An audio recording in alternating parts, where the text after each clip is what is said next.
മകൻ പോലീസ് കമ്മീഷണറാണെങ്കിൽ അച്ഛന് ഏത് കൊള്ളയും നടത്താം.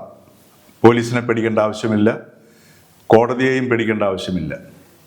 അതാണ് KP ശങ്കരദാസിൻ്റെ കാര്യത്തിൽ മലയാളിയുടെ മുമ്പിൽ തുറന്ന് വയ്ക്കപ്പെട്ടിരിക്കുന്ന യാഥാർത്ഥ്യം. കഴിഞ്ഞ ദിവസം ഹൈക്കോടതിയും ചോദിക്കുന്നു ഇതെന്ത് അസംബന്ധമാണെന്ന്.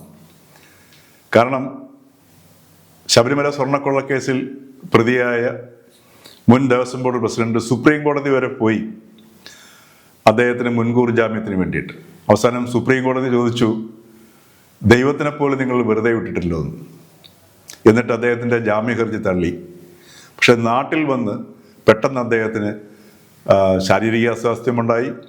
എന്തിനു പറയുന്നു, ബോധക്കേട് തന്നെ ഉണ്ടായി.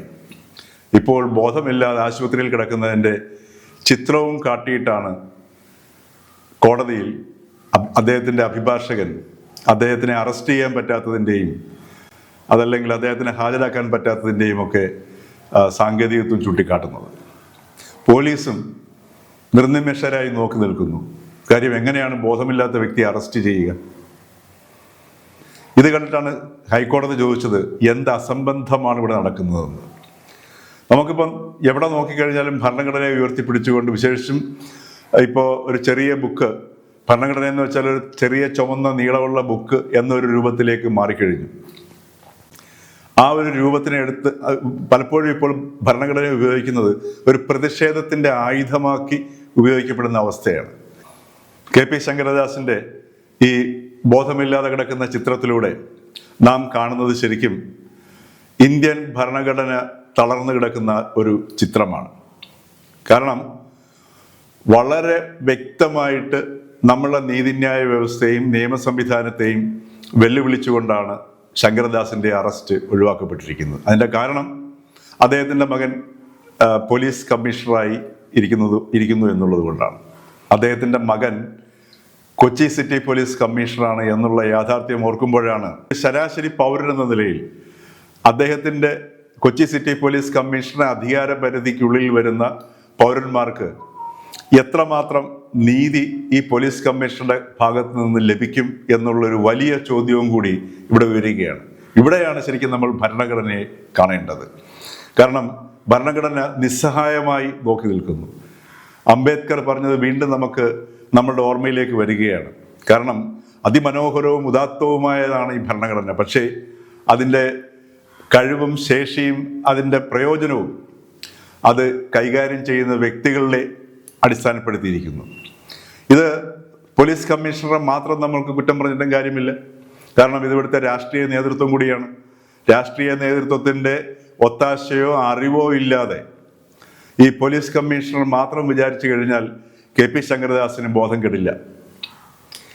ഇത് ഈ ശബരിമല സ്വർണ്ണക്കൊള്ള വിഷയത്തിൽ ഏറ്റവും ഗുരുതരമായ ഒരു വിഷയമായി നാം കാണേണ്ട ഇതാണ്. കാരണം ശബരിമല സ്വർണ്ണക്കൊള്ളയിലെ ഒരു ക്ഷേത്ര സന്നിധിയിൽ നിന്ന് അല്ലെങ്കിൽ അവിടെ നടന്ന ഒരു കൊള്ളയാണ് നമ്മുടെ മുമ്പുള്ള വിഷയം. പക്ഷേ KP ശങ്കരദാസിൻ്റെ ഈ ബോധക്ഷയം, അതിലൂടെ അറസ്റ്റ് ചെയ്യപ്പെടാതിരിക്കുന്ന അവസ്ഥ ഇവിടുത്തെ ഓരോ പൗരനെയും ബാധിക്കുന്ന വിഷയമാണ്, നേരിട്ട് ബാധിക്കുന്ന വിഷയമാണ്. മറ്റേതും ബാധിക്കും എങ്കിലും ഇത് നേരിട്ട് ബാധിക്കുന്ന വിഷയമാണ്. കാരണം ഈ സിറ്റി പോലീസ് കമ്മീഷണറുടെ ഭാഗത്തു നിന്ന് ഒരാവശ്യം ഒരു പൗരനുണ്ടായി കഴിഞ്ഞാൽ എങ്ങനെയാണ് അദ്ദേഹത്തിൻ്റെ അടുത്ത് നമുക്ക് നീതി ലഭിക്കും? നമ്മുടെ ഇന്ത്യൻ ഭരണഘടനയെ വിശ്വസിച്ചുകൊണ്ടാണല്ലോ നമ്മൾ ഇത്തരത്തിലുള്ള ഔദ്യോഗിക സ്ഥാനങ്ങളിലേക്ക് നമ്മൾ ഒരു ആവശ്യവുമായി അല്ലെങ്കിൽ ഒരു ആവലാതിയുമായി ഒരു പൗരൻ എത്തുക. പക്ഷേ ഇവിടെ നിന്ന് നീതി ലഭിക്കുന്ന ഒരു ഉറപ്പുമില്ല. കാരണം ഏതെങ്കിലും ഒരു രാഷ്ട്രീയ നേതൃത്വം, ഒരു രാഷ്ട്രീയ സ്വാധീനം ഉണ്ടാവുകയാണെങ്കിൽ ഈ ഉദ്യോഗസ്ഥന് വഴങ്ങാതെ നിവൃത്തിയില്ല. കാരണം അദ്ദേഹത്തിൻ്റെ അച്ഛനെ ഇപ്പോൾ ബോധക്ഷയം വരുത്തി സാങ്കേതികമായി അറസ്റ്റിൽ നിന്ന് ഒഴിവാക്കി നിർത്തിയിരിക്കുന്നത് ഈ രാഷ്ട്രീയ നേതൃത്വത്തിൻ്റെ ഒത്താശയാണ്. സ്വാഭാവികമായിട്ടും ഈ പോലീസ് കമ്മീഷണർക്ക് ആ രാഷ്ട്രീയ നേതൃത്വത്തോട് വിധേയത്വം കാട്ടാതെ നിവൃത്തിയില്ല. ഏതെങ്കിലും ഒരു രാഷ്ട്രീയ പാർട്ടി നേതാവിൻ്റെ ഒരു സ്വാധീനമുള്ള വ്യക്തി അനീതി നടത്തിയിട്ട് നീതി നിഷേധിക്കപ്പെട്ട വ്യക്തി ഈ പോലീസ് കമ്മീഷണറെ സമീപിക്കുകയാണെങ്കിൽ അദ്ദേഹത്തിന് നീതി ലഭിക്കില്ല എന്ന ഒരു ബോധം ഒരു ശരാശരി മലയാളി എന്ന നിലയിൽ ഓരോരുത്തർക്കും ഉണ്ടായാൽ അവരെ നമുക്ക് കുറ്റം പറയാൻ കഴിയില്ല. ആ ഒരു ഉത്കണ്ഠ പ്രകടിപ്പിച്ചുകൊണ്ടാണ് ഹൈക്കോടതി കഴിഞ്ഞ ദിവസം ചോദിച്ചത് എന്ത് അസംബന്ധമാണ് ഇവിടെ നടക്കുന്നതെന്ന്. ഒന്ന് ആലോചിച്ച് നോക്കണം. ഹൈക്കോടതിയുടെ നിരീക്ഷണത്തിൽ SIT അന്വേഷണം നടത്തിയിട്ട് പോലും ഈ SIT അതല്ലെങ്കിൽ പ്രത്യേക അന്വേഷണ സംഘത്തിന് നീതിയുക്തമായ രീതിയിൽ അന്വേഷണം നടത്തി മുന്നോട്ട് പോകാൻ പറ്റുന്നില്ല. അതിൻ്റെ കാരണം ഈ SITയിലുള്ള അംഗങ്ങളെല്ലാം തന്നെ കേരള പോലീസ് സേനയിലെ അംഗങ്ങളാണ്. അവർ സ്വാഭാവികമായിട്ടും DGPയുടെയും അതിനു മുകളിലുള്ള രാഷ്ട്രീയ നേതൃത്വത്തിൻ്റെയും കീഴിലാണ് പ്രവർത്തിക്കുന്നത്.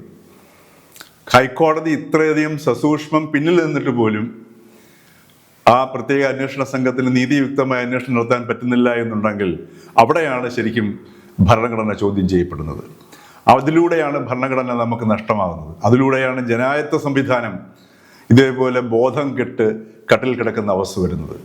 ഇവിടെ ശരിക്കും സാങ്കേതികമായി പോലും നമുക്ക് ജനായത്ത സംവിധാനത്തെ അതിൻ്റെ ആരോഗ്യാവസ്ഥയിൽ നിലനിർത്താൻ നമുക്ക് കഴിയുന്നില്ല എന്നുള്ളതാണ് KP ശങ്കരദാസിൻ്റെ ആ ബോധക്ഷയത്തിൻ്റെ ചിത്രവും അദ്ദേഹത്തിൻ്റെ അറസ്റ്റ് വൈകലും അതേപോലെ തന്നെ എന്ത് അസംബന്ധമാണ് എന്ന ഹൈക്കോടതിയുടെ ചോദ്യവും നമ്മുടെ മുന്നിൽ ഉന്നയിക്കുന്നത്.